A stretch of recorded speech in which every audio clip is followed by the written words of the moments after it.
जय जगन्नाथ सांग मु पार्सल गोटे धरी भैक्सीन अच्छी लासटा भैक्सीन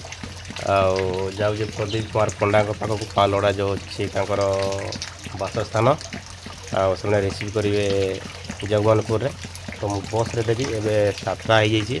तो जाऊँ बस ए 7:30 अच्छी चंपारे कि वर्षा हो देखुं मो रेनकोट मतलब पिंध मोर ड्यूटी अच्छी 7:30 बेले किंतु मु 7टा घर बाहर पड़ू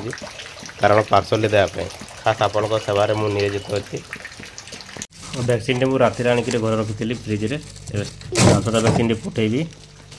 चौपा बस स्टाण्ड को जी चौपा बस स्टाण्ड एक बस खाई बसा बसा पचार मुझे जाऊँगी पार्सल प्रदीप भाई आपंकर पार्सल पठे देती वर्षा बस रे 11:15 पाखापाखि से पहुँची जो जगमोहनपुर तो आपण मैंने 11टा बेले आसिक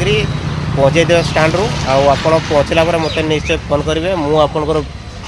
बसा बहुत जोर हो तो वीडियो भल कर सामना मुझे उठे पारि नहीं तो जय जगन्नाथ सांग मैंने आप देखिपारे आप प्रिय चैनल ओनली बेटर यूज बसा बहुत जोर हो चौपा अंचल